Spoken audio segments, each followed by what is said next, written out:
दिल्ली नगर निगम चुनाव की घोषणा की तारीख टालने को दिल्ली के मुख्यमंत्री अरविंद केजरीवाल ने जनतंत्र के लिए खतरा बताया है। उन्होंने कहा कि अगर इस तरह स्वतंत्र संस्थाओं पर दबाव डालकर सरकारें चुनाव टालेंगी तो लोकतंत्र नहीं बचेगा। सरकारें आती जाती रहेंगी, राजनीतिक दल भी आते जाते रहेंगे, मगर देश कमजोर नहीं होना चाहिए। आप सबको नमस्कार।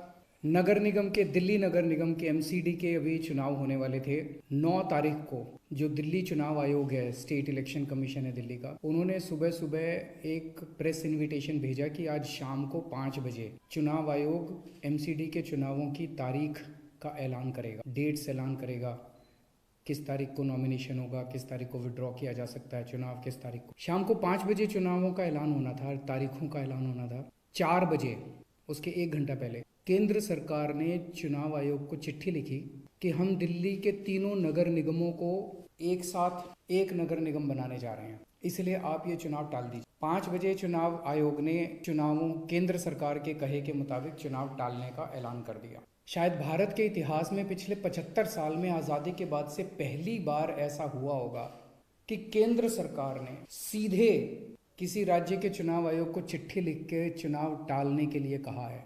उन्होंने प्रधानमंत्री से अपील की है कि इस तरह की घटनाओं पर अंकुश लगना चाहिए।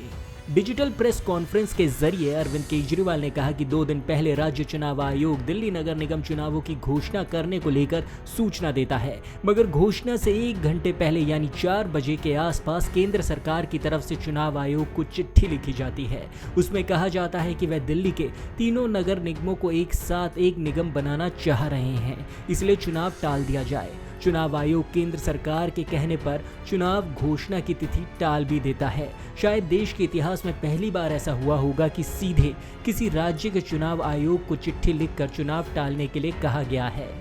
लोगों के अंदर बातचीत चल रही है कि 2-3 बातें चल रही हैं।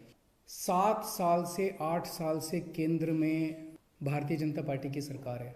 8 साल अगर इनको तीनों एमसीडीज को एक साथ करना था, इकट्ठा करना था, 8 साल में इन्होंने क्यों नहीं। चुनाव की तारीखें ऐलान करने के 1 घंटा पहले इनको अचानक याद आई कि अब हमें तीनों एमसीडी को इकट्ठा करना है, इसलिए चुनाव टाल दिए जाएं। तो लोग कह रहे हैं कि एमसीडी को इकट्ठा करना, एक करना तो बहाना है, मकसद चुनाव टालने का था। क्योंकि बीजेपी को लग रहा था कि दिल्ली में अगर चुनाव होंगे तो आम आदमी पार्टी की ज़बरदस्त लहर है, बीजेपी उस लहर में बह जाएगी और बीजेपी हार जाए, इसलिए चुनाव टालने के मंशा से ये किया गया। दूसरा ये भी लोग कह रहे हैं कि चुनावों का तीनों नगर निगम एक साथ करने से क्या लेना देना है। आज 3 नगर निगम है दिल्ली में, 272 वार्ड हैं, कुछ इसमें कुछ इसमें कुछ इसमें। तो तीनों नगर निगम के काउंसलर अपने अलग अलग नगर निगम में बैठते हैं। चुनाव हो जाने दीजिए, अगर तीनों को इकट्ठा भी कर दोगे आप तो वो एक जगह बैठने लग जाएंगे। दोबारा चुनाव कराने की क्या जरूरत है, अभी चुनाव रोकने की क्या जरूरत है, चुनाव टालने की क्या जरूरत है। चुनाव करवाओ, नए काउंसलर आएंगे और नए काउंसलर जो भी आएंगे वो जब तक तीनों नगर निगम है तीनों में बैठ जाएंगे, एक नगर निगम होगा वो एक साथ आके बैठ जाएंगे। तो चुनाव टालने की तो जरूरत ही नहीं थी। केजरीवाल ने कहा कि चुनाव की तिथि टालने से लोगों के मन में कई बातें चल रही हैं। पहले की केंद्र की सत्ता में भाजपा 7 से 8 साल से काबिज है। अगर तीनों एमसीडी को एक साथ करना था तो 8 साल में क्यों नहीं किया गया। चुनाव की तारीख की घोषणा होने से 1 घंटे पहले याद आया कि निगमों को एक करना है तो चुनाव टाल दिए जाए। उन्होंने कहा कि यहाँ मकसद चुनाव टालना नहीं है। ऐसा लगता है कि भाजपा हार के डर से एमसीडी को एक करने के बहाने से चुनाव टालना चाह रही है। ऐसी ही देश दुनिया की तमाम बड़ी खबरों से जुड़े रहने के लिए देखते रहिए पंजाब केसरी।